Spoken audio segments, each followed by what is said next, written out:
அனைவருக்கும் வணக்கம். எனது பெயர் பா. முத்துலட்சுமி, இடைநிலை ஆசிரியர், ஊராட்சி ஒன்றிய ஆரம்ப பள்ளி, பொக்கிஷக்காரம்பட்டி, குன்றாண்டார் கோயில் ஒன்றியம், புதுக்கோட்டை மாவட்டம். அனைவருக்கும் வணக்கம். எனது பெயர் கா. மதுஸ்ரீ. நான் 5ஆம் வகுப்பு படிக்கிறேன். ஊராட்சி ஒன்றிய ஆரம்ப பள்ளி, பொக்கிஷக்காரம்பட்டி, குன்றாண்டார் கோவில் ஒன்றியம், புதுக்கோட்டை மாவட்டம். ஔவையாரின் ஆத்திச்சூடி.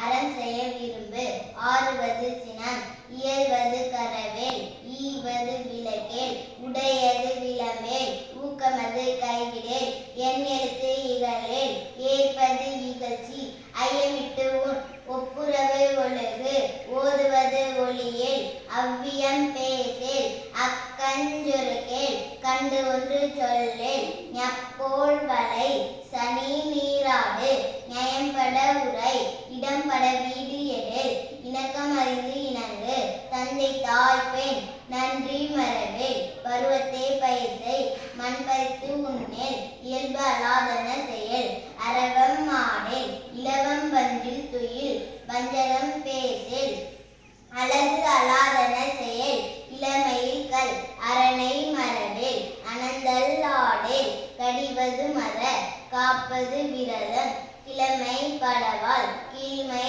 அகற்று, குணமது கைவிடேல், கூடி பிரியேல், கெடுப்பது ஒளி, கேள்வி முயல், கைவினை கரவேல், கொள்ளை விரும்பேல், கோதாட்டு ஒளி, கவ்வை அகற்று, சக்கர நெருநெல், சான்றோர் இனத்திரு, சித்திரம் பேசேல், சீர்மை மறவேல், சுளிக்க சொல்லேல், சூது விரும்பேல், செய்வன திருந்தச்சை, சேரிடம் அறிந்து சேர், செய்யன திரியேல், சொல் சோர்வு படேல், சோம்பி திரியேல், தக்கோன் என திரி, தானமது விரும்பு, திருமாலுக்கு அடிமை செய், தீவினை அகற்று, துன்பத்திற்கு இடம் கொடேல், தூக்கி வினை செயேல், தெய்வம் இகழேல், தேசத்தோடு ஒத்துவார், தயசல் கேளேல், தொன்மை மறவேல், தோற்பன தொடரேல், நன்மை கடைபிடி, நாடு ஒப்பன செய், நிலையில் பிரியேல், நீர் விளையாடேல், நுண்மை நுகரேல்,